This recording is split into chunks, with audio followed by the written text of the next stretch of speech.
All right, what's going on, folks? Hope you're all doing well. Welcome back to another episode of the Bordello. I'm back home in Montreal. I'm with D'Lo, and it's great to be back. He and I have been having a good little conversation here. It got a little off the rails. There were slurs that were said.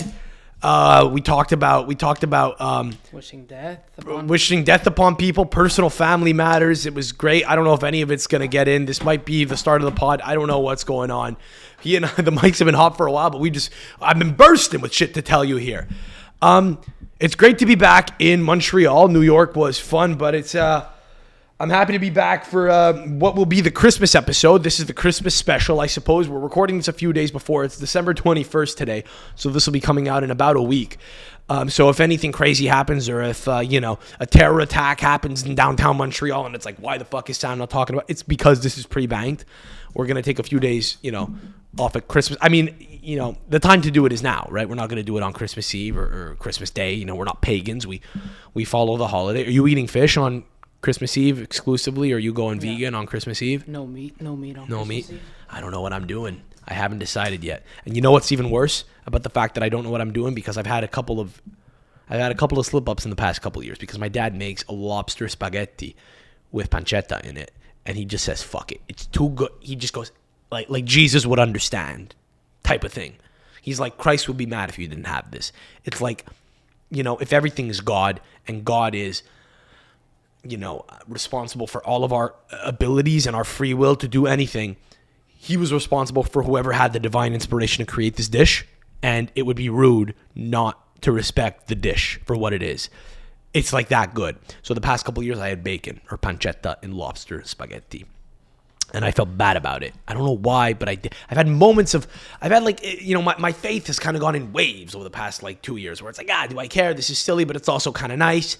My dad now this year is hosting our family on Christmas Eve. The motherfucker has the gall. He has the balls, D'Lo, to give people the option.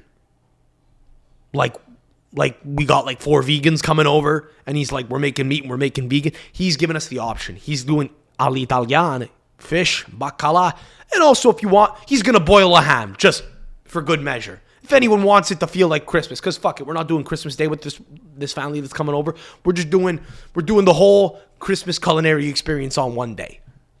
So he's boiling a ham. So I'm going to have a fucking ham in front of me, smelling like, juicy pork, and I'm going to have to not eat it. And, my girlfriend's already told me, Paola's announced to me that she's going to be abstaining from meat. She's going to remove the pancetta from the dish.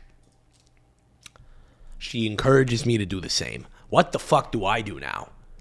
The way I think about it, it's one day out of the year. Listen, Try. That's the thing, right? Such little. You're right. That's the thing. You're right. It's like, what are we doing? It's like, do we have a faith? We don't have a religion anymore. It's over. And we're not fundamentalist about it, but it's like a little bit of reverence for the culture is nice. A little bit of sacrifice is nice, just for the thought of, the idea that this figure was born on this day, whether he existed or was real or not, or whether he seems to have been real. He might have been a kook for all we know, but the teachings are nice. The readings are nice, It's like, as a token gesture to whatever the fuck, Jesus is, as this figure for goodness and compassion. Can we maybe just go through a little bit of suffering, and for the 8-hour window that I'm going to eat that day, can I just not have any protein of that variety? I get it. But it's like part of the, listen, you say that, D'Lo. Have you ever been over to somebody's house where they fucking had a turkey on Thanksgiving? I don't, yes. Of course you, on Thanksgiving, you had turkey on Thanksgiving, right? I don't celebrate Thanksgiving. You've never had turkey on Thanksgiving? We never celebrate Thanksgiving. You're the worst example Yeah. Okay, whatever. You're the worst person to do this fucking thought experiment with then. You've never had Thanksgiving dinner ever? No. It's always my birthday weekend, so we usually just celebrate my birthday. And there's a lot we discover about you. There's a lot that I regularly discover about you that kind of just fascinates me. Like what was that thing before that you didn't know? You never seen a Charlie Brown Christmas. We got the tree back here. You've never seen a Charlie Brown Christmas? I don't think so. You've never had Thanksgiving dinner? It's like, are you part of this society? No, but really. Anyway, so you've never had turkey. You do turkey at Christmas? No. Oh my God, what the fuck are we even doing here? Turkey on Christmas? I know we don't care. I know we don't really pay you much, but I don't know if we can fucking do this anymore. You're like... Usually it's Christmas Eve, it's fish. Yeah. And then Christmas Day, pasta. I think that's a creative decision on your part. I mean, yeah, pasta is great. Lasagna usually, actually. Lasagna is great. I've done Christmas lasagna as well. I have had it, but I've also had lasagna on Christmas Eve without meat. I don't know, man. Okay, let's create this hypothetical then, okay? Here's a thought experiment. I know you're getting recruited here to go to Florida. You're on your phone. Is everything all right? What's going on? It's an unrelated note. Yeah. What, your friends are I get it. D'Lo's been here for like 2 hours, and we've played keepy uppies in the gym next door, and we did 35 minutes of potting that I don't know if is even acceptable to see the light of day. It was too buck wild. It was legitimately too buck wild. I don't know. Maybe we'll just cut. Maybe at some point we'll cut away to it at the end, or maybe I don't know what the fuck we're doing. This pod might be a fucking. It doesn't matter. I get that I've been talking to you for 40 minutes here, and you're like zoned out. But the pod is 10 minutes old here. Okay, I need you dialed in for this thought experiment, D'Lo. This is very important. I'm in. Okay. You go over to somebody's house, they make you a turkey with stuffing. Have you ever had stuffing? No. Okay, does stuffing at least look good to you when you see it? Sure. Thank you. Can you grant me that? Yeah. Okay. You're going to be rude and say, sorry, not eating this. I know it's Christmas Eve, but you're going to say thank you, it's what you're serving me. And eat it like a good guest, right? Yeah. Okay. Whenever you go over to someone's house on Christmas Eve, the food's made for you. It's always compliant. It's always compliant with the rule, right? Yeah. The reason I would contend that you've never had meat on Christmas Eve is because it's just never been an option. It's never been presented with you. But if there was ham on the table, you might say, fucking throw it on the plate. No one will know. God will look the other way. You know what I mean? Why am I doing this anyway? So now I'm going to have to be faced with this in a few days. I mean, by the time this is out, it will have happened in a couple of days ago, I guess. When is this coming out? Wednesday? So, yeah, I mean, I will have, I guess if, the pod makes it out because I was able to hit publish because I haven't incinerated and, been sent straight to hell for having not only had fish on Christmas Eve. I guess you'll know. Just this pod being out, me having put it out, is a sign that I'm still alive and I made it. But I don't know. I don't know what I'm doing. We'll have to see. But he's fucking giving us the option. Motherfucker, dude. He's fucking giving us the option. You opt in, you opt out. If you want to be a stick in the mud, you do what you want. But hey, listen, the fun people over here, we're going to be fucking having protein and pig. What the fuck, man? But it's like if I don't put my foot down, it's like, do I want my kids to speak Italian? I would like that in some capacity, It's like, what are we doing? Why is the culture important to me? Why is the culture important? It's just Christmas. There are a bunch of Christians around the world, a bunch of Catholics. Why is it an Italian thing? Why is it certain cultures do it, certain don't? The Mediterraneans don't have fucking meat, but others do. Well, why is it important for me to maintain this culture from another part of the world? I don't know. But by the same token, it is a part of the human condition that we like things to be familiar. And I think it is for that reason that the Super League right now, pull this up here, is causing a real big stir. There we go. Don't play it yet. We're all familiar with the Super League. It's a 2-year-old project whereby a bunch of the largest clubs in Europe have been trying to break away from UEFA, and a bunch of football purists, or supposed purists, have said it's bad, for lack of a better word. I mean, not that there's anything wrong with that. It's just a very vague, but it's bad. But like on the binary scale, Super League equals bad. Why? Because you see, in their eyes, it's going to ruin football. Why is that? Let's keep playing this thought experiment. This fucking thought experiment. White, right? Jesus. Como va? You want to come here for a sec? Yeah, we're on air. Come here. My father just stepped down. Come to the mic for a second. I need to ask you a question. This is perfect. You got an apron on. You're cooking. Just answer the question. What went into the... Pa, hi. Hi. Speaking of the mic, squat down. What went into the fuck... the way you bent over like a sumo. That was funny. You're bowing at the waist. You're not like... You got bad knees. You're like bending at the waist. That was funny. You're like bowing to me like a sensei. Okay. What went into the decision to give us the option to have meat on Christmas Eve. Why are you doing it to us? What's going on? I get that you want to be accommodating, but why? If we don't have the fucking culture, if we don't have like a little bit of discipline, then what are we? If not Christians on Christmas, then what are we? Speaking of the mic. I'm putting you on the spot here, but yeah, Christianity doesn't really require a meatless Christmas Eve. It's more of a cultural tradition. If we don't have the culture, then what are we?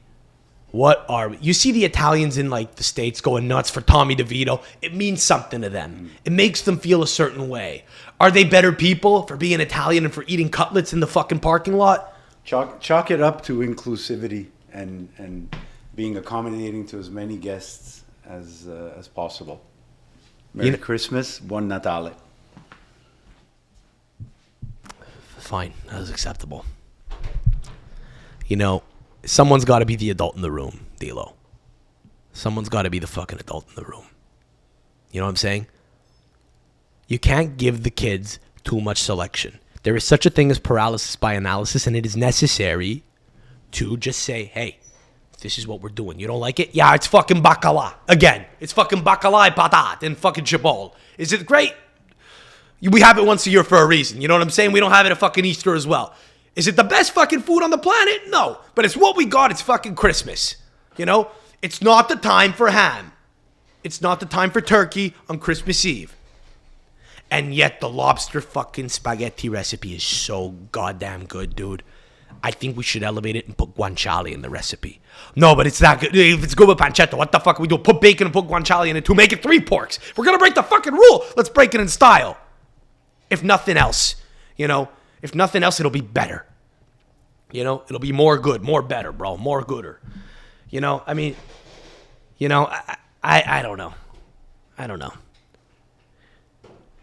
The world is changing. You know, maybe it's for the bad. I don't know. Why do you know? Maybe we're just becoming more evolved and more refined, right? And we're realizing that rules are stupid. I guess, right? I don't know. Are they? Are they dumb? Are religious rules dumb? My dad made a good point. It's cultural. It's not religious. We'll see. The problem is, and now my girlfriend's a better person than me. She's not going to be having it. So fuck me now, right? Like if I don't have the ham, but I have the pasta, now I'm a problem because I'm still breaking the rule. So it's like at that point I got to just break it fully, you know? Right? Yeah. If you're going to smoke a cigarette, smoke the whole fucking pack. Be a man. I guess. Whatever. The Super League. The Super League is the subject of much contention in the football world because people think that it's going to break up the domestic leagues. And there's this desire, or just the idea, or initially that was the fear.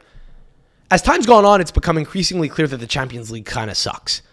Here's why. Because when the Super League got proposed, I think it planted the seed in our brains that, oh, well, you know, I guess this is an alternative that could exist hypothetically. And then when you watch the Champions League and see how watered down it's become and how just shitty of a competition it's become, you say, oh, this is boring. It needs a facelift. Well, great. Is UEFA willing to do that? Not even just that. You look at the Europa League, the Conference League. You have teams you've never heard of, which some people might say is a good That's thing. kind of cool and charming. Yeah, but it's like... Sometimes it's like just the fixture itself. It's like, am I going to watch this game? Yeah. I know what you mean. But then also the Champions League itself feels like it's lost a little bit of its luster. Mm-hmm. And it could use a facelift. By the way, it's had facelifts in the past. But the problem is the people at UEFA are criminals. They're fucking criminals, you know? And I get that this isn't like the most like pressing issue of our time, you know? And it's a little like maybe it's a bit trite of me to go on and say, oh, fucking lock them up. Like that's the most important issue that we're facing today. But they're fucking, like they are criminals. They treat football like politics. They are politicians. They're politicos who you know, receive kickbacks and give friendly deals to people they know. And for whatever reason, I guess, you know, the Champions League enables them to either exude a level of control or maybe in the shadows receive kind of, you know, funding for whatever personal shit it is they need. You know, they might receive actual like bribes of some kind, but it could also just be that, you know, respective like UEFA member heads, so like heads of the, you know, the Fiji chief, for example, the head of the FA in England, the head of the fucking Fédération de Football Français, like all these fucking federation heads have a vested interest in just their own organization being part of this infrastructure. and receiving funding and so on, so that they could, like, you know, receive their fucking pension. Legit, right? That's what it comes down to. It may not even be that they're all corrupt. It's just like finance corrupts people. There is corruptibility in it. So now there is. So again, so the Super League kind of opened up this dialogue about how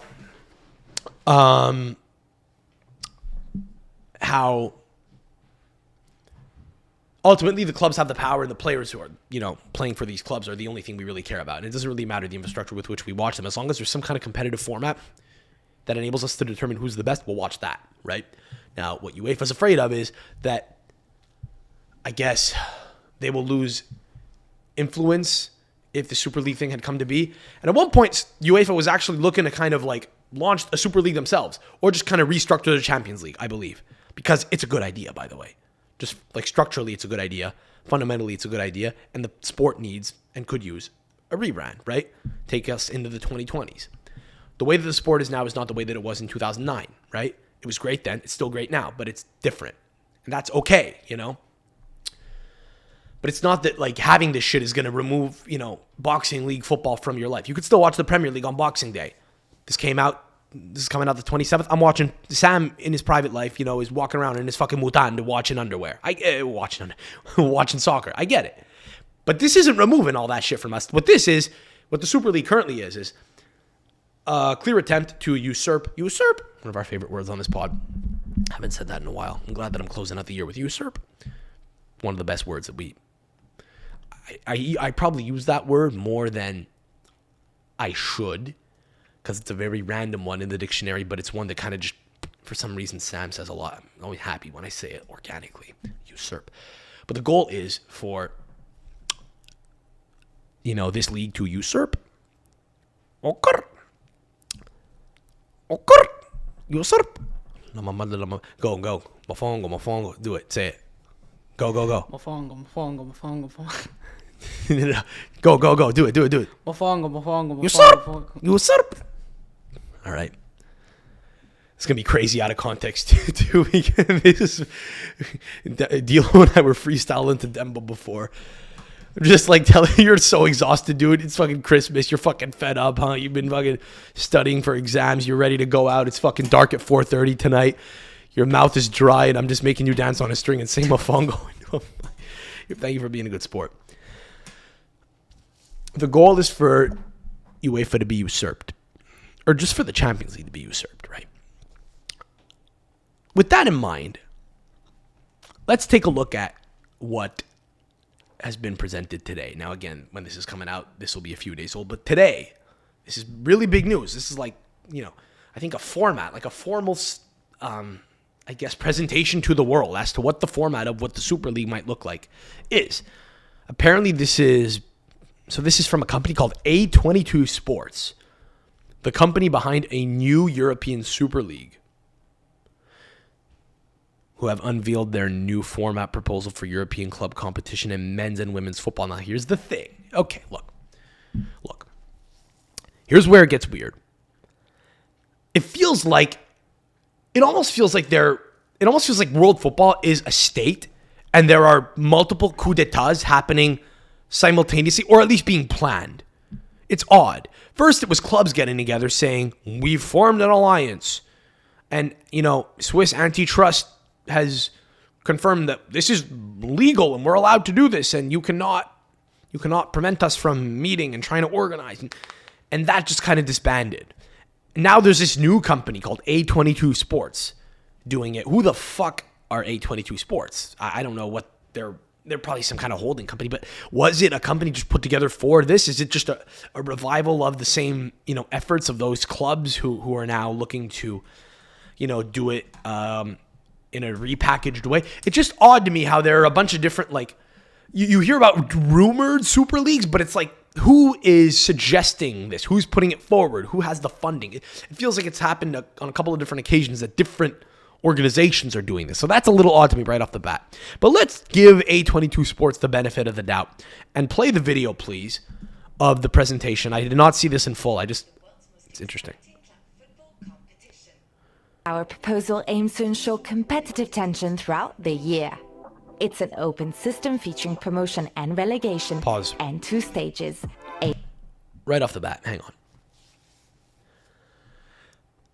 Why is this ominous to me right off the bat?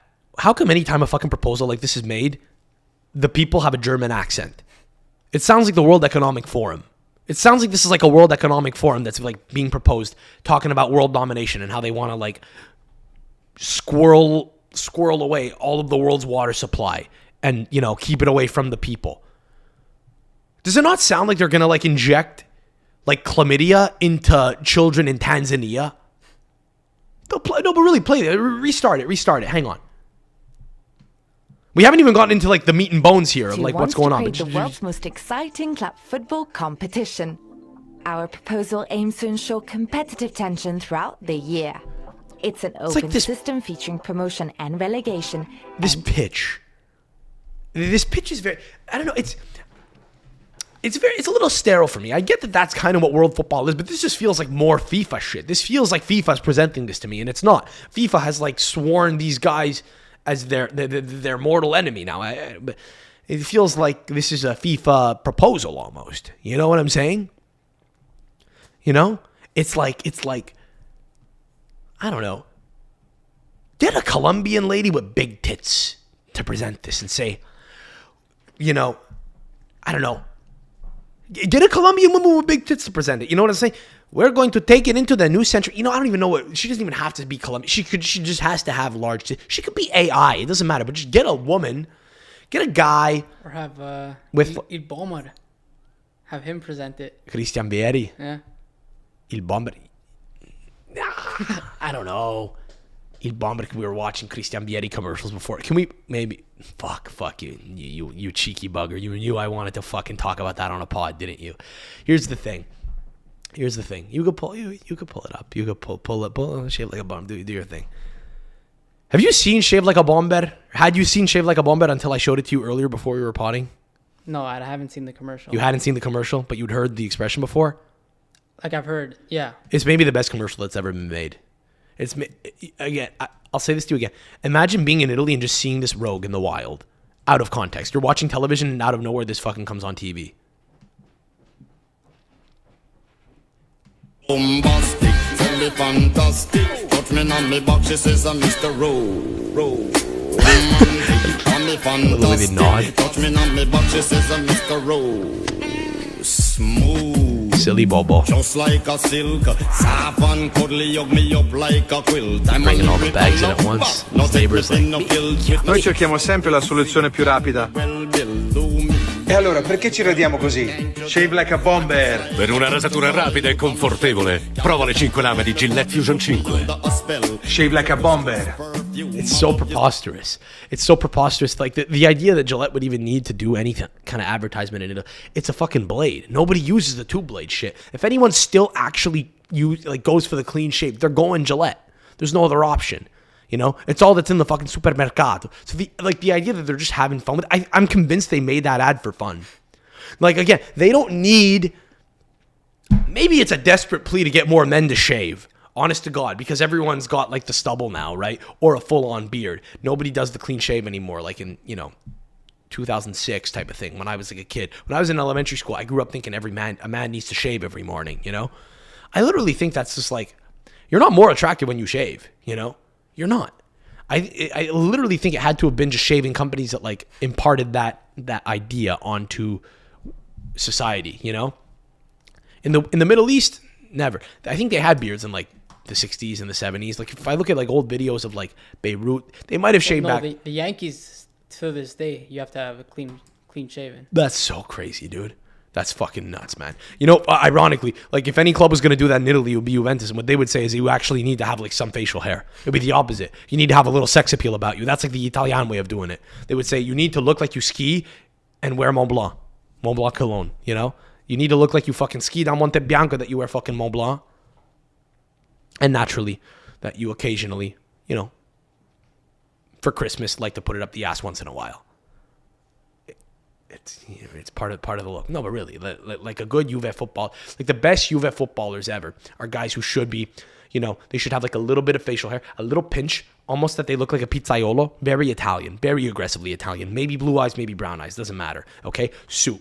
Wears a suit sometimes. Claudio Marchisio was maybe the best at this. He had tattoos, which is not the vibe that they're necessarily going for. But contemporarily, it's fine because they were like, it's okay that he had them. They never went. They don't go below the wrists. He wasn't like some fucking like Brazilian, dog.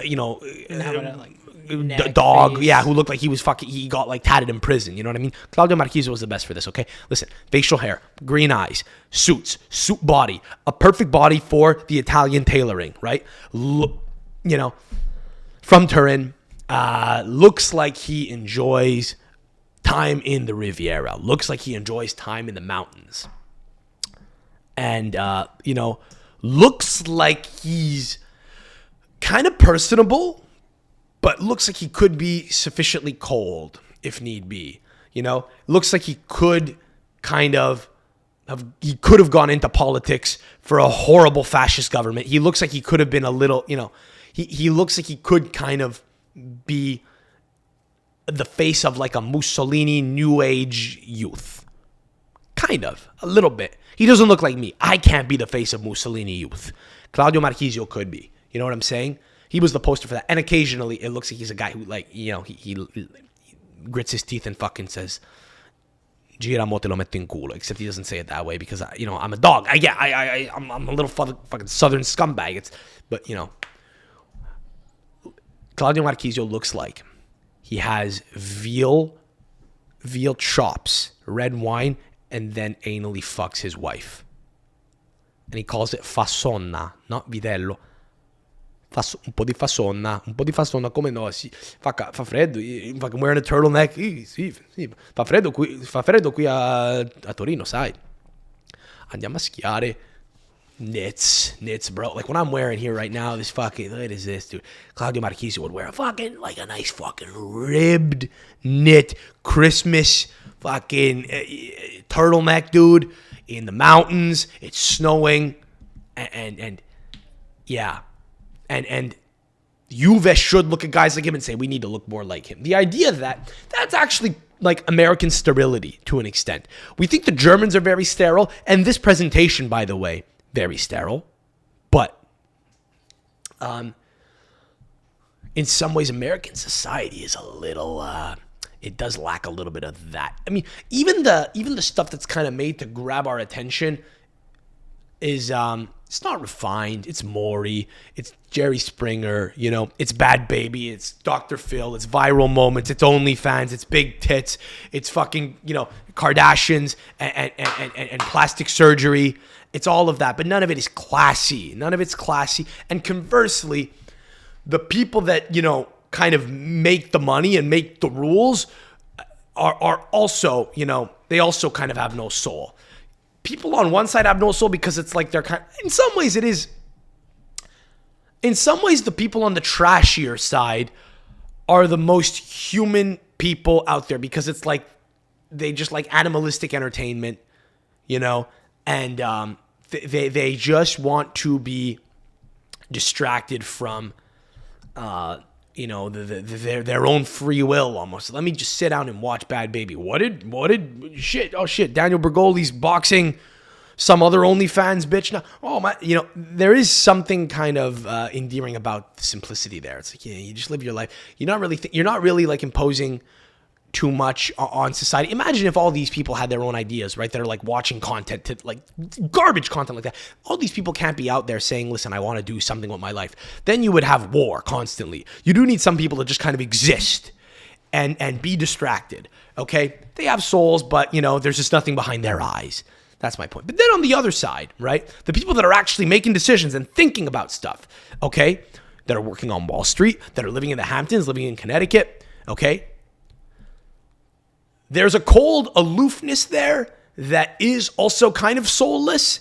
There, and in some ways, there might be a little bit of blankness behind the eyes, but it's not because of stupidity. It's just because of like selfishness almost, where they're like, listen, this is just how it is. I want to fucking rule the world, And a lot of these people don't know how to have fun. Some of them know how to have a lot of fun. Hunter Biden, great example. But some of these people don't know how to have fun. And that's why the Steinbrenners are like, yes, we're the Yankees who got to shave, And this is why it's important, D'Lo, to not have meat on Christmas Eve, okay? Are all cultures equal? Arguably not. Arguably not. Is there value to each one? Yes, each one offers something. I am an Italian Canadian, and I feel Italian American in some ways. Now, because I'm in North America. America is a country which I was just in for a month and a half, and it has a lot of value to offer to the world. It does terrible things to the world, okay? But it also is it offers people in America, the people that live there, and people that go to visit, or stay and move there. It offers them the opportunity to kind of do whatever the fuck they want, which is why so many people there are dumb and doing crazy shit or fucking off. It's because they can afford to. They can afford to be. They don't have to be hard. It's why a lot of people are soft now. It's why a lot of people also are just dumb, and like falling into like the trap of like political, partisanship and so on. It's because a lot of people there are so free that they don't even have time to kind of like pursue a thing anymore. People can either pursue anything or they can pursue nothing. And either way, it's fine. They just exist in America. There's something kind of, endearing about that, but also, you can kind of just pursue anything rather freely. And even though you might pursue a stupid thing, right? Like pursue a dream that you really shouldn't be pursuing. You really should just be fucking thinking about how you make a little bit of money and pay for your fucking house. There's value to that. And America does have that as well. But American society has, something to offer, right? But again, it does feel a little foreign to me, okay? As a Canadian coming back, I appreciate Canada for its softer touch, and for the more personable, humane, it does feel a little more humane sometimes. Our cities are cleaner. We're a little cooler with one another. We're a little more friendly. Down in New York, I would talk to people at the fucking stand. Sometimes they're like, who the fuck why are people talking? Why is this guy talking to me? We don't have conversations, you know what I'm saying? There is a little bit of that instinct. I also talk a lot, clearly, right? But I have a little bit of that instinct, right? Just we're a little more neighborly in Canada. So I have a little bit of that. But the Italian culture is a thing which I believe ought to be maintained because Dilo, it's the most balanced, or it's one of the more balanced ones. The Mediterranean culture is great, and I guess just having grown up with it in part, but also not fully because I didn't grow up over there, but seeing it, observing it. And I get that Turin, Claudio Marchisio, this guy we're talking about, isn't along the Mediterranean, but he's part of Italy, which is a country which has, Mediterranean coast and a little bit of that, a lot of that culture to an extent. It's just a lot more charming. It feels more balanced, that you work and you ski and you fuck up the ass and you eat a little bit of veal and you have red wine and you have your kids and, they learn about math and they know it really well, but, they kind of apply it selectively. They don't really need, I don't know. There's not as much of a desire to go out and make money. It exists. There's a little bit of a pull there. It is the Western world. But it's just, it's politically fascinating, I'm not suggesting to you that it's the greatest society that's ever been, but there's just value to that culture. And it's like we would say in Italian, va mantenuta. La cultura italiana va mantenuta. Like, it's worth preserving. Why? I don't know. Just because it exists. Because it's there, And arguably, that is a more healthy balance of a culture. Who's a better idol? Who's living the better life? Again, the most Italian man ever might be Claudio Marchisio. He might be the most Italian man in Italy right now. Who's the most American guy? Donald J. Trump. You know what I'm saying? You understand the dichotomy? Now, conversely, you could have also argued that the most Italian guy was Silvio Berlusconi for the insanity. So maybe Trump's not a good example. Who's the best example of humble American, life? I don't know. Maybe some actor. No, you can't put an actor. It needs to be like an athlete. No, not even. It has to be Jordan Belfort. No, I'm saying it has to be like a normal person. What do you mean by a normal person? I mean, Claudio Marchisio is not a normal person. He was a star. I'm saying if Marchisio true. is like the ultimate image of what, that part of the world kind of is to the world. Because again, people think of Italians and they think of, well-mannered.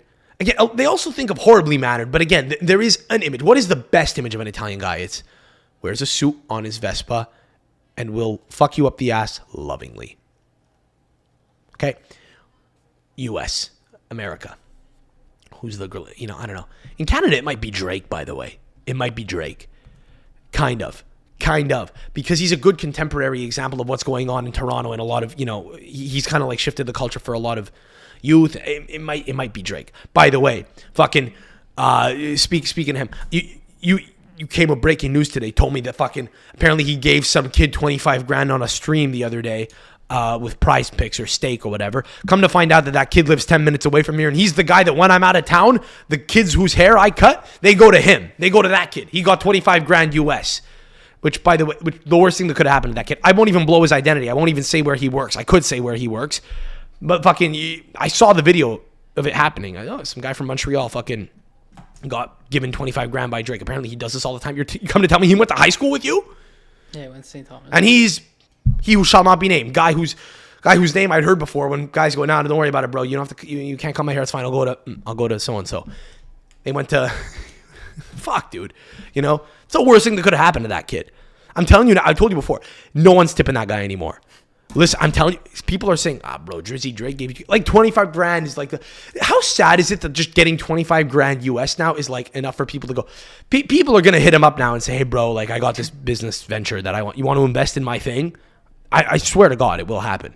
If that kid has half a brain, he's going to take it in a stake account and just gamble it all because gambling is tax free in Canada. Just try slowly, gamble slowly. Not financial advice, but kind of is. If I said, like, listen, I won't talk about how it's Mateo from Man Cave, okay? Man Cave Barbershop in Kirkland. Pierrefonds?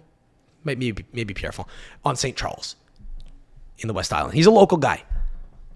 I'm not trying to tank his business or anything and just take all his clients, you know? No, God, I think he does good work. I don't know. I mean, it's one of those things where my clients go to him and he probably goes, that guy fucked you up. And, he sends people here and I go, yeah, this guy sucks at scissor work. But who cares? He made 25 grand from Drake and, it's fine.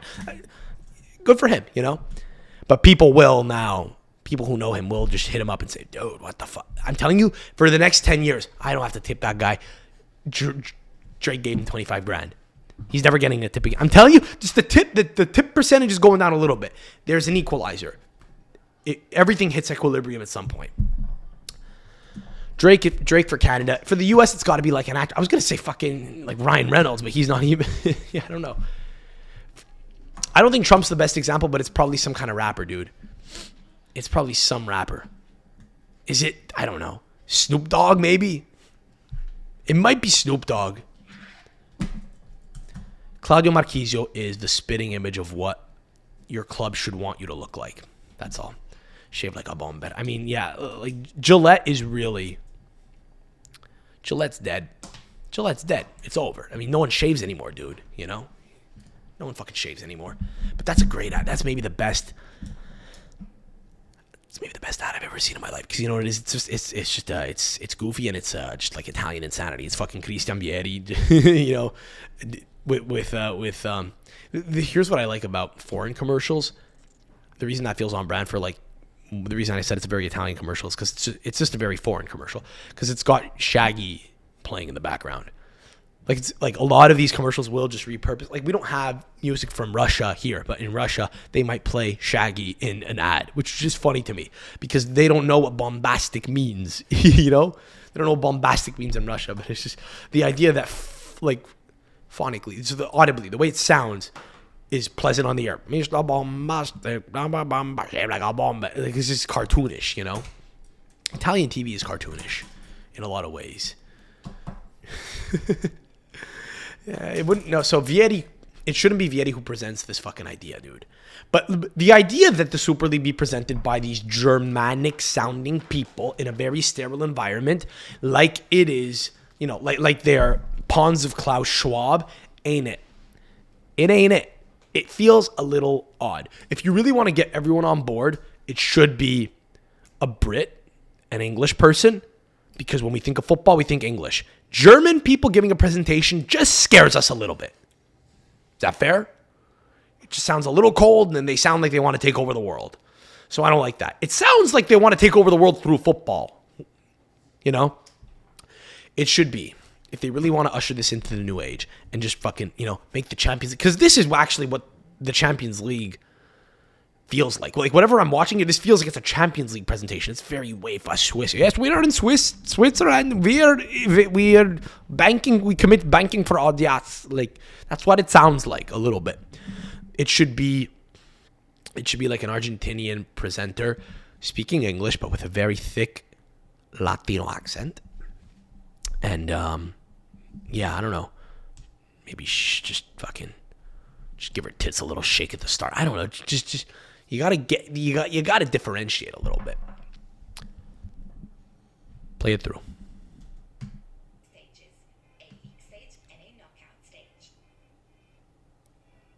I'm sorry, just restart the whole thing because that was a whole tirade about fucking fucking up the ass and about Claudio Marchisio, and let's just restart the whole thing. Sorry. Okay. A22 wants to create the world's most exciting club football competition. Our proposal aims to ensure competitive tension throughout the year. It's an open system featuring promotion and this feels like a relegation big pharma and commercial. 2 stages, a league stage and a knockout stage. Feels like the pitch for the COVID vaccine. The European Men's Super League will have 64 participating clubs, divided into 3 leagues: Star, Gold, and Blue. The Star League consists of 16 clubs divided into 2 groups of 8. It's the same for the Gold League, 16 clubs, 2 groups of 8. The Blue League will have 32 clubs split into 4 groups of 8. During the league there's a case stage, system clubs to play it. each other within their groups, home and away. That's 14 matches per club each season, 7 at home, 7 away. The top 4 clubs in each group of the Star and Gold Leagues and the top 2 clubs in each group of the Blue League will qualify for the knockout round, starting with the quarter-final. The quarter and semi-final consist of a 2-legged knockout round, home and away. The final will be played on neutral ground. The knockout round finals winners will be the Blue League. Pause. It sounds like they're talking about like this. It feels like the end of the world. When I'm watching this, it feels like some kind of like dystopian, Handmaid's Tale, Black Mirror type shit, where they're like talking about how football will save us. And they're like, there will be 3. It's the German, man. There will be 3 levels to it. There will be the top level and the bottom level. Basically, what they're describing is the Europa League, the Champions League, the Europa League, and the Conference League. That's what they're describing. The format would be a little different, and it would just get a facelift. Great. The way they're presenting it, it's just, I don't know, man. It just feels it feels very creepy almost, you know? It just feels very fucking creepy. So then, hang on. So basically, it's a home and home thing, where you play every club twice, and then if you're in the top 4, you go through the knockout round, and if you win, that's the semifinal basically. It's semifinal, final, boom, done. Okay, great. But I don't know. The way this is being presented is a little fucking odd. This was made in Germany. Who are A22? Can we look them up real quick? Just A22 Sports. A22 Sports. They are a European sports development company. Currently, we're active. Okay. A22 Sports Management. Who are A22? Here's a Daily Mail article. The sports management company behind the newest Super League bid. The Spanish-based company claimed to be committed to bringing solutions to the most presenting issues facing football today. Do you have any idea how creepy that sounds? Dude, the issues facing football today. We have issues and we will solve them. And it starts by killing all the Jewish people in the league. There will be no Jews in this league. Dude, it's like, I don't know what. Doesn't it sound a little bit like that? It's like, this will be a league for white people only. And there will be, you will play with your own country. That is it. It will be the World Cup all the time because we need to segregate by state. We are also pro-Israel. For some reason, they just throw that in there, It's like, whoa, what? I don't know. What the fuck, dude? So anyway, but fine. I find it interesting that they got a German narrator. Like, that's going to make it... It just sounds villainous. Our proposal is built around sporting merits.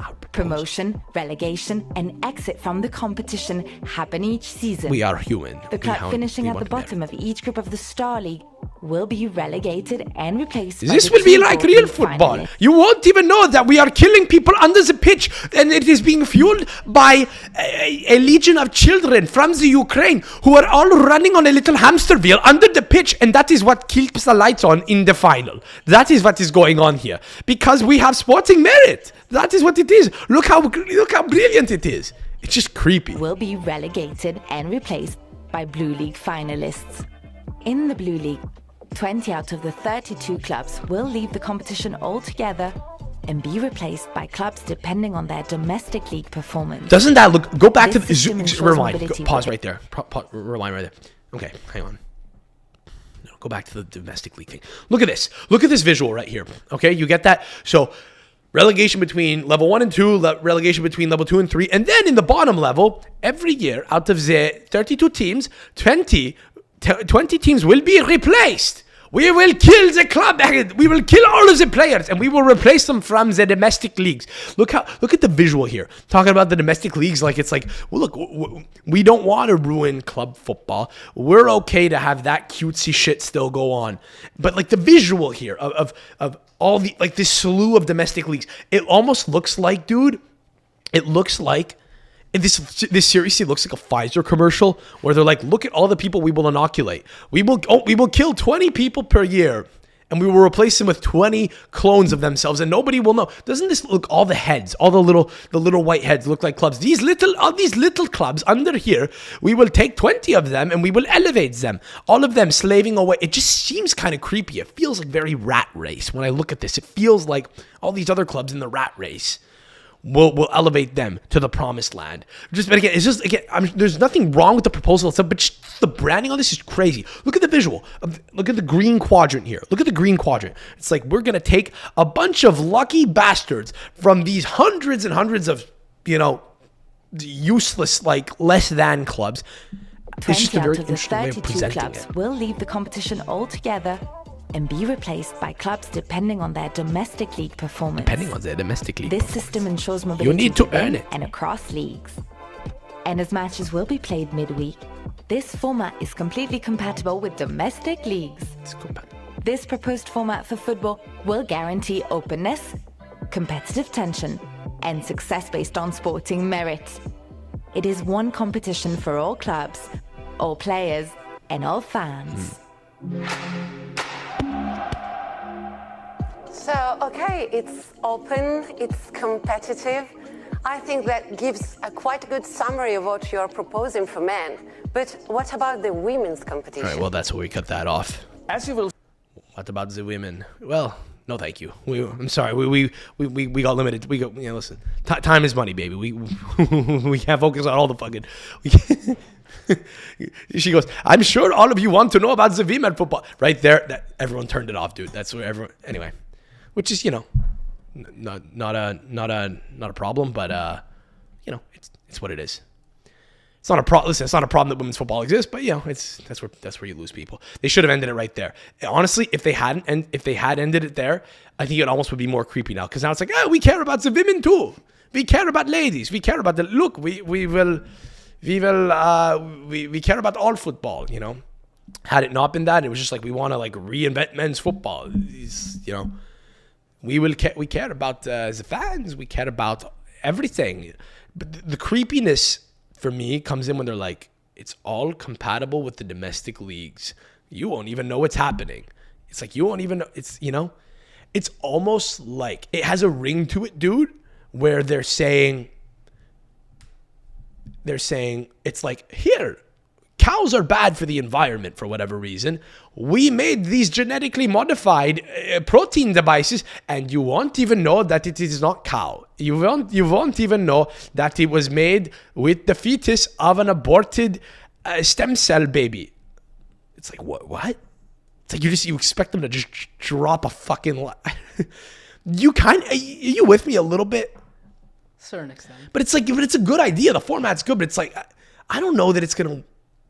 I don't know, man. They keep presenting these different Super League ideas all the time. It feels like it's like the third time that it's happened in 2 years that a thing gets proposed. I mean, this is the most well-organized. Say what you want about the Germans and it being creepy. At least this one has organization and transparency. which the one in the past didn't have. It might be it, but I don't know. It's just, I don't know. It's probably fine, but it's probably fine, right? It just feels like there's like an ulterior motive. It's like one day, it's like, okay, we will start with this and then we will force all the other clubs to play cricket. There will be no football for anybody else. No football for Christmas. You know? Anyway. Well, best of luck to them. Best of luck to the Germans. Best of luck to UEFA. I think they tried to sue. And apparently I read today that it's I don't know, what's being done is legal here. Obvious. I mean, within today was the court ruling or whatever, right?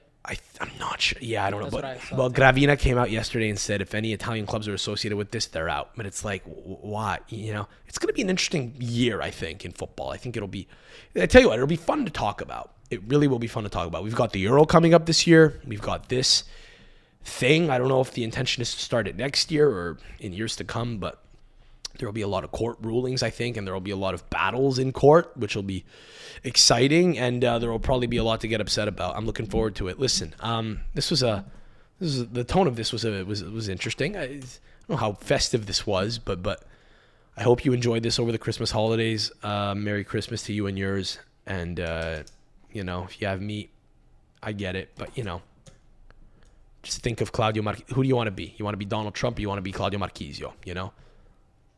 Not that there's anything wrong with either, but just who do you want to look more like? You know what I'm saying? Donald Trump don't care. I know he fucking bangs the religious drum, which is hilarious, by the way, when he pretends to be this like pious guy. But you don't care about anything. He care about what makes him money. That's fine. It's what made him a success. It's what made him the president. But you want to look like him. You want to look like Claudio Marchisio. You know what I'm saying? When Marchisio fucks up the ass, it's consensual. When Trump fucks up the ass, it's also consensual, but there's money involved. Hanging over someone's head. Dale. Vamos, dale. Vamos. ¿Qué lo que? ¿Qué lo que? Where'd you hear that? Where did I hear ¿Qué lo que? Yeah. All over the place? No shit. I heard it from Baby Gang in the summer. He had a song called ¿Qué lo que? It's not even from... He has no connections to that part. Dominican Republic? Yeah. I know. It's just like Latino culture. He knows Dominicans, yeah. ¿Qué lo que? ¿Qué lo que? ¿Qué lo que? ¿Qué lo que? Honestly, you could pretty much abbreviate Dominican music down to those 3 syllables, those 3 words. Like all Dembow. Mm-hmm. ¿Qué lo que? ¿Qué lo que? ¿Qué lo que? ¿Qué lo que? ¿Qué lo bom bim bam que bom bim bam bingo? Basically El Alfa. Yeah. 4K. 4K. Yeah, that was pretty good. 4K. Oh, maybe that's why it sounds so familiar, because it's already a thing. It's already a thing, but you just swap out the same cadence, but swap out the words for something a little different. What does he say? 4K. 4K. Like what is he saying? Hey, this is high def video over here, buddy. Is that what he's saying? Is he saying, look at this? Is he like the first guy in the Dominican Republic to get fucking 4K like 4K camera? So he's like flexing it on people? 4K. There's a German rapper named Contra K with a K, Kontrake, Contra K, and it sounds like he's saying Contra K. And I thought maybe it was like a word like in the weaponry industry or something. Contra K, is it like a magazine for a gun or something? Because a lot of these rappers will name themselves after a gun, or a piece, or like some kind of paramilitary paraphernalia, right? Lil Uzi. Yeah, Lil Uzi, Machine Gun Kelly, big magazine. I feel like whatever. It's always Lil. There's no big. There's no big Papa, notorious big. There's only one big, I guess, right? Big Papi. Big Papi Ortiz. Big Papi, yeah. Mofongo. Here's the thing. You could use any Dominican word. You could take any Dominican word and swap it in, and it sounds like Dembow. Okay, ready? Just repeat the same word. You're going to... Okay. This is an exercise here. We're rolling. Okay. You're going to repeat mofongo at that same cadence. Just do it. Ready? I'm going to let you do it. I'm going to let you do it alone. No, it's not going to work. It will. Mofongo's 3 syllables. You got to feel it in your soul. You got to just find a way to... What's up? No, I Okay. put like... Yeah, that's 3 syllables, yeah. Mofongo. Just, Yeah, well, it doesn't roll off the tongue as easily. I get it. You know what it is? The emphasis is on a different syllable. Contra ca, as opposed to mofongo, right? It's more on the second It's on the second syllable, but you're gonna have to make it work. You're gonna have to just tap into your musical, soul, and you're gonna have to use a bit of a musical ear here to make this work. Okay? Are you prepared? I'm prepared. This is your first task upon return to the studio here. Okay, ready? We're going to try this out. You're going to go alone for a few seconds. And then you're going to join in? I'm going to accompany you. All right. I'm going to freestyle it, but you're going to have to be alone a cappella for like a few verses to just sort of get it in. Because I'm going to jump in. Ready? Mofongo.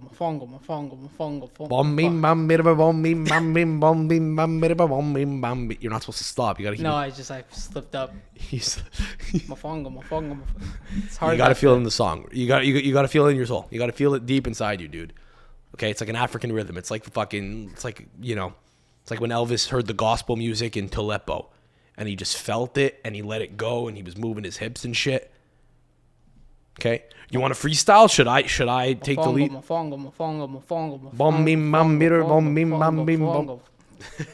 is retarded. It sounds like you have fucking marbles in your mouth. By the way, I said retarded on the last pod. I think I fucking scared off like the people that were on it. We got to be careful. Is that a resolution to not say retarded? You can't say it when you meet someone for the first time. That's the thing. You got to know where the line is. It's actually a really good word to say because it's not really a bad word. People know what you mean. It doesn't mean that you hate people that are actually mentally deficient, but it's a thing where like it's a good gauge to see if a person's cool. It's actually one of the best ones. It's not too much. It's a good like, all right, let's try. I say we keep the retarded and we get rid of maybe the san. The what? The san. The what? The san. You lost me. What are you talking about? Get rid of the what? The san. Oh, the sand. Oh, you're referring to Tony, right? The sand. You're right. You're right. Sand word. Right. Well, I don't know what you're talking about. That was, it was a little throwback to a couple of the New York episodes. If you haven't listened to all the episodes from New York, please go back and do so. We got guests on. I think this is a little more in, the comfort zone for us. I feel more in the pocket when I'm alone talking to you or to nobody, instead of having to, force conversation with people. It's the guests we had on were great. I'm very grateful that they all came on, but this does feel a little more on brand for the pod. This does feel a little more true to what we do. This is a good thing we're doing for Christmas here, I think. It's just getting back to basics, back to roots, back to our roots. Yeah, right. So keep retarded, lose Palestinian Christians from Staten Island saying slurs that they may or may not have been called growing up. Right. I see what you were doing there. I think there might have been an Easter egg. We tried to bleep a bunch of those out. I think there might have been one. Legitimately. And this wasn't like a trick to drive you crazy. I gave you 4 moments in that pod and said, hey, when editing this, maybe just bleep out this one word. I think it happened 4 times on 4 different occasions.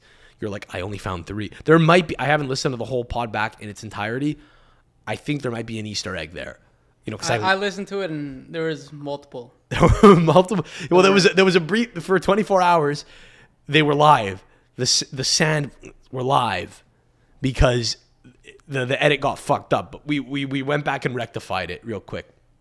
Anyway, when you were saying it before, it sounded like you had marbles in your mouth. My tongue was drying up. Yeah, your tongue. You want some tea? You want some black Barry's tea? Some fucking black tea right here. Yeah, I mean when you say that word, right? When you say the R word, okay? When you say retarded to a person in the wild, in conversation now, it's kind of like when you're getting freaky with a lady and you're escalating things slowly, and during foreplay, you're not sure, you go for the tit and she kind of slaps it away, or she welcomes it. Is she cool or is she not, You try, hand over the, the panty line, right? Just you play with it like it's an elastic. You see if you're welcomed in or if you're rebuffed, That's really what it is, right? All right, we can't say that. All right, let's take it back a little bit. You know, I feel like I'm gonna have to work my way back into the good graces here. Let's slow this down. I'm sorry. You know, I don't even think that's did I say that? That was what? You know, I have a friend to play it off. No, who might be. You don't even explain. Wait, what? I have a friend who might be a little Oh, retarded. yeah. Like how before we were playing hockey in the gym next door, and it's going to be back, by the way, in mom and dad's house. I do have to leave. Look at me. I do have to leave. It's time to grow up. Can I say it's time to grow? In the past, I might have even said that in Christmas episodes past. I have like this vague recollection of saying it on the Christmas episode 2 years ago. And it doesn't really matter. But it's true. I do need to leave. But it is nice to go from a student dorm in New York to, you know, just having Barry's tea in the house. Who has Barry's tea in the house? We just have it. It is nice in that respect. You know, I am true. You know, I am taken care of here. It is. I'm gonna have to leave that comfortable, you know, setting. It will be good for me, but I'm enjoying it at Christmas. Can I say that? I'm enjoying it. I'm enjoying being around it. But you know, the Barry's tea. It's great. It's great. It's the best. You know, no complaints. But it's time to fucking leave. But you know, there is I'm getting soft. I'm getting soft. Here's the thing. I'm gonna tell you a story. Hang on. We were talking about the gym before, but we were just gonna say you played hockey with a retard when you were 12. Whatever. Can we? That's cut to the chase. You played PWC. It was your first year. You were bragging to me about we were playing hockey in the gym next door. Just to, you know, tap listeners into what was going on before we started this pod. D'Lo and I were in the gym fucking around. He was testing out his knee. We were doing keep ups, and there was a hockey stick there. I was playing around with this little like street hockey puck, and he told me about how when he started playing hockey, he played PWC, which is the level that, you know, people who it's kind of the sign when they sign you up for that level. They're saying, listen, you really shouldn't even be playing the sport anymore. We got to sign you up in a team because you paid us. We got to set up some kind of competition, but this is a waste of your parents and the referees and everyone else's time. And you need to fucking start, like, I don't know, you need to study harder because it ain't through sports that you're going to get laid. That's really what it is. But in your case, you had exceptional ability. It's just that they didn't know who you were. You were 12. It was your first year. And then you graduated to B the next year, which is not good either. But it's not the lowest level. And because what happens at the lowest level is there's always some kind of mentally deficient kid who's there, and everyone's kind of got to, you know, and nobody bullies him really. I mean, maybe it does happen sometimes, but in my experience, everyone was always cool to that kid. In my case, it was like at the tryouts where everyone, not necessarily the guys who you'll wind up playing with, but the guys across the levels are all like playing in these balancing games so they can know who the weaker and stronger guys are. And there would be a few of these motherfuckers, you know, every year. And everyone was cool to them, but it was, you know, it was pass them the puck. It was, you know, can anyone stick check him? It's kind of like playing co-ed soccer, and you're not sure if you could like go in for a tackle. I assume I don't do that, but I don't subject myself to that. Some people do. I think it's a complaint of people that I've heard that do play co-ed soccer. I'm going soft though. I will say, you know, I'm here. Granted, I did set up and pay for this gym, but you know, I had the space to do so. You know, I'm in mom and dad's house, fucking like a fucking Italian American douchebag, dude. You know, we got the gym, we got an Italian flag in the gym. Fucking, you know, it's time to go. There's nothing wrong with, you know, saving money. There's nothing wrong with staying in your parents' house is in now. There's nothing wrong with it, but you know, as long as you have a goal to leave, and I have the get up, and I'm like, listen, I'm thinking about what's next. That's important. What is scary is when you're home and there's no intention to leave, and some people do that. Some people do. My great uncle Tony, who's 87, would say that 10 years ago or 14 years ago when his mom was still alive. He would say, "It's the best." So was Tommy Cutlets. Tommy DeVito, man. Listen, Tommy DeVito left and banged broads in college. He didn't. I went to school here in Montreal, and I lived here. My head hit this pillow upstairs every night. Tommy DeVito had some life experiences, but yeah, I mean, fine, I'll accept it. He's not really about this lifestyle. I'm really about this lifestyle. You know, who's the real degenerate Italian? Is it Tommy DeVito or is it Sam Adamo, who's never fucking been on his own? Right? At 26, I turned 26 this year. So, right? He's what, 25? I think he's about my age. He's a year, but it's hard not to get fired up when you see that. I got to say, I'm not a big football guy.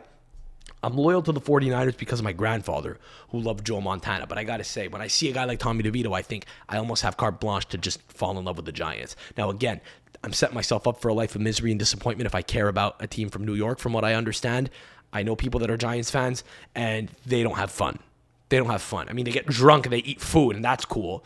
And they get to be around another bunch of, New Jersey scumbags when they go down to those games. And that's cool to an extent. That is cool, to be fair.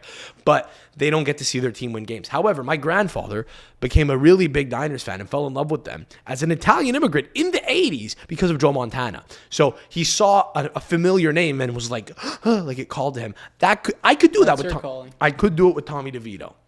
I could do it, but the problem is he's not going to play forever, and then I'm just going to be that fucking guy who sounds like a dumbass, who's like, they're losing because they're not fucking bringing in Tommy DeVito. Where's Tommy Cutlets? La, la, la, la, la, la, la. We got to stop with whatever this is. I get it. His agent's, some Jewish head from Massachusetts who wears Borsalino hats. It is cool when I see him wearing the double-breasted pinstripe suit and the turtleneck on the sidelines with the fucking hat and Jimmy Fallon's singing Dean Martin. By the way, we got to accept Italian Americans for who they are. Some people see that and say, they'll say this is cringy. These are not Italians. Hey, it's what that culture is. It's what that culture is. It is Dean Martin. It is talking about cutlets and baked ziti. It is that. But this is nothing. This is too robotic. We gotta. I'll do this. What's going on? It's gotta be easier. Watch this on YouTube if you're listening to this. You're not sure what's going on. I don't know if we're keeping any of this, but yes. Ma che cazzo? Ma tu sei ciolo. Ma tu non sei proprio bene, tu. Ma che stai a fare? It's a lot of this. It's accompanied by a lot of vowels, right? Ma tu sei scemo. There's no movement of the wrist, There's no movement of the wrist. What I don't like is that he's leaning into it. It's almost like he's kind of... We're going to have to bleep this word. I don't know. What was that? I'll write it down for you. He's doing that for them. He's... Can you read? He's...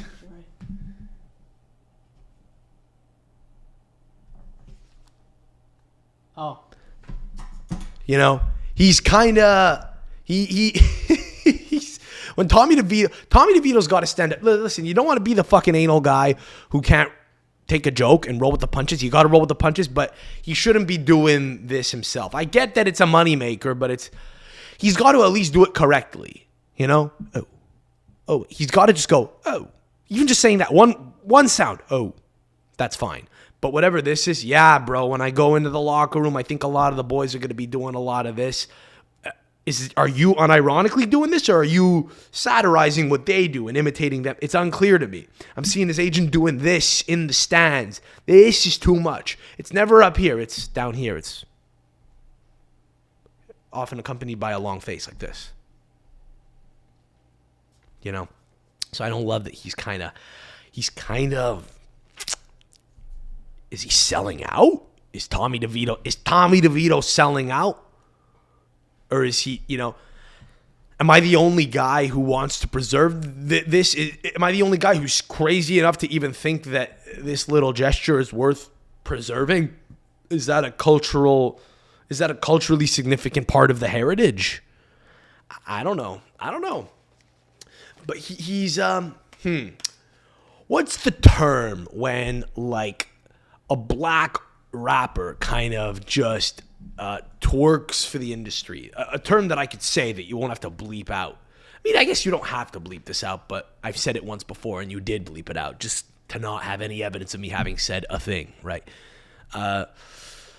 You know what I'm talking about, right? I know. I don't know. No, well, right, because I showed you the word, but he's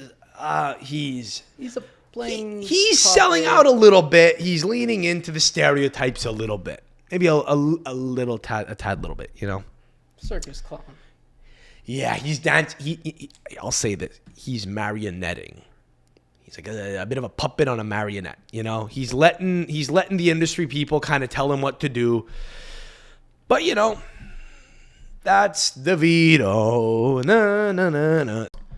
Rate the pod 5 stars. Subscribe if you're new. Leave a like on the video.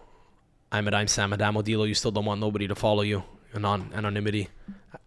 That's a smart move, by the way. The direction that the pod was taken at the start before we cut away, you want to be totally dissociated from this whole thing, this whole operation. Thanks for being here, buddy. Anything you want to say? Merry Christmas. Merry Christmas. All right, good. Fucking. I told him he had to say Allahu Akbar. He didn't even have the balls to do it. That's fucked up, dude. From the river to the sea.